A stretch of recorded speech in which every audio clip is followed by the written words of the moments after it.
আসসালামু আলাইকুম। আশা করি সবাই ভালো আছেন। Facebook সার্ভার ট্র্যাকিং এর ১০ নম্বর ক্লাসে আপনাদের সবাইকে স্বাগত জানাচ্ছি। গত ক্লাস পর্যন্ত আমরা দেখেছিলাম যে কিভাবে আমরা ইনেবল করেছিলাম যে সার্ভার থেকেও এবং ব্রাউজার থেকে ২ টা সাইট থেকেই আমাদের Facebook এ ডাটা আসছে, হ্যাঁ? তো দেখেন এইখানে একটা প্রবলেমটা হচ্ছে যে আমরা যখন কোন একটা ভিউয়ার বা কোন একজন আমাদের ওয়েবসাইটের ভিজিটর আমাদের ওয়েবসাইটে ভিজিট করছে। ফর এক্সাম্পল সে এই প্রোডাক্টটা দেখছে, হ্যাঁ? এই প্রোডাক্টটা দেখে সে প্রোডাক্টটা পারচেজ করলো, হ্যাঁ? তো এখন প্রবলেম যেটা হচ্ছে সেটা হচ্ছে যে এখন এই যে ২ টা ইভেন্ট আসতেছে, হ্যাঁ? একটা ইভেন্ট ব্রাউজার থেকে আসতেছে, একটা ইভেন্ট সার্ভার থেকে আসতেছে। এখন আমাদেরকে যেটা করতে হবে একটা ইউনিক আইডি তৈরি করতে হবে প্রত্যেকটা ইভেন্টের জন্য যেন আপনার Facebook সহজে বুঝতে পারে যে এই যে ২ টা ইভেন্ট আমার কাছে আসছে, ২ টা পেজ ভিউ আসছে। এই ২ টা পেজ ভিউর আইডিটা কিন্তু সেইম, হ্যাঁ? আইডিটা ইউনিক। এই ২ টা ইভেন্টের আইডিটা ইউনিক। সো আমাকে এই ২ টা থেকে একটাকে ডিডুপ্লিকেট করতে হবে। অর্থাৎ যদি একটা পারচেজ হয়, একটা পারচেজই যেন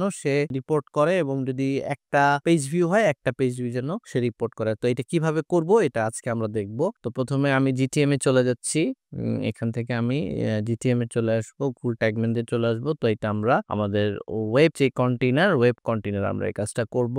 তো এটার জন্য আমাদেরকে ১ম এ একটা ভ্যারিয়েবল ক্রিয়েট করতে হবে, হ্যাঁ? ভ্যারিয়েবলটা ক্রিয়েট করার জন্য আমাদেরকে ১ম একটা টেমপ্লেট এখানে ভ্যারিয়েবল টেমপ্লেট সার্চ গ্যালারি থেকে এখানে এটা হচ্ছে ইউনিক ইভেন্ট আইডি। এটাকে আমাদের ওয়ার্কস্পেসে এড করে নিতে হবে। ওকে? আমরা এটা এড করে নিলাম। এখন এড করে নেওয়ার পরে এটা এড হয়ে গেলে এখন আমরা ভ্যারিয়েবল চলে আসবো। ভ্যারিয়েবলে এসে আমরা এখানে একটা ভ্যারিয়েবল ক্রিয়েট করব, হ্যাঁ? আমরা এখানে একটা ভ্যারিয়েবল ক্রিয়েট করব।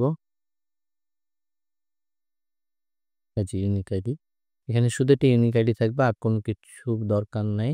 সো এখানে এটাকে আমরা নাম দিচ্ছি। এটার নাম মোটামুটি আমি সেমই রাখবো। ইউনিক আইডি ভ্যারিয়েবল করেছি। এখন এই ইউনিক আইডি ভ্যারিয়েবলটাকে আমার যে ২ টা ট্যাগ আছে, হ্যাঁ? এখন কি হচ্ছে? হ্যাঁ? এই ২ টাই কিন্তু অল পেজ, হ্যাঁ? তো যখন কেউ আমার এখানে কোনো একটা পেজ ভিউ করছে, এই যে পেজ ভিউ, হ্যাঁ? তো এই ২ টা ট্যাগই কিন্তু আমার অল পেজ ভিউর জন্য সিলেক্ট করা। তো এখন এই ২ টা ট্যাগের মধ্যেই আমি এই ইউনিক আইডি ভ্যারিয়েবলটাকে সিলেক্ট করে দেব। Facebook পিক্সেলে চলে যাচ্ছি। Facebook পিক্সেলে গিয়ে এখানে মোর সেটিংস এ চলে যাচ্ছি। এখানে মোর সেটিংস এ গিয়ে এই যে এখানে আমি ইভেন্ট আইডি হিসেবে এই যে এখানে যে আমাদের ইউনিক ইভেন্ট ভ্যারিয়েবল যেটা ইউনিক ইভেন্ট আইডি এইটাকে দিয়ে দিচ্ছি। দিয়ে আমি সেভ করে দিচ্ছি, হ্যাঁ? তাহলে আমার গেল Facebook এ। তারপরে সার্ভারের জন্য এখানে আমি এখানে এড প্যারামিটার আমি একটা দিব। এখানে আমি নিচ্ছি হচ্ছে ইউনিক আইডি ভ্যারিয়েবল আর এখানে এটার নাম দিচ্ছি ইভেন্ট আইডি, হ্যাঁ? তো এখানে এটাকে আমি সেভ করে দিলাম, হ্যাঁ? তো আমার এই যে event ID, unique ID variable, হ্যাঁ? এখন সাবমিট করে আমি পাবলিশ দিচ্ছি কন্টিনিউ। কন্টিনিউ দেওয়ার পরে আমি এটাকে আবার চেক করে দেখব। আমি যেকোনো একটা পেজ ভিজিট করি, যেকোনো একটা পেজ ভিজিট করার পরে আমি ওয়ার্কস প্লেসে চলে যাচ্ছি। এখান থেকে প্রিভিউ দেখেন এখানে আমার ২ টা ট্যাগই ফায়ার হয়েছে। এই যে ট্যাগটা ফায়ার হওয়ার পরে এই যে ইউনিক ইভেন্ট আইডি ভ্যারিয়েবল এই যে এটা আসছে।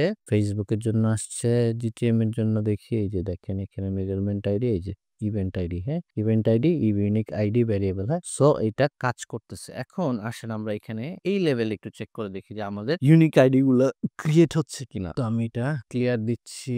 ক্লিয়ার দেওয়ার পরে টেস্ট ইভেন্টে যাচ্ছি। টেস্ট ইভেন্টে গিয়ে হিউজ শপিং বা দেখার চেষ্টা করি। আচ্ছা এখন দেখেন এই যে এখান থেকে ব্রাউজার থেকে ইনফরমেশন গুলি আসছে। আমি আশা করি সার্ভার থেকেও আসবে। জাস্ট হয়তো আমি এই সাইডেও একটু ব্রাউজ করি। এভরিথিং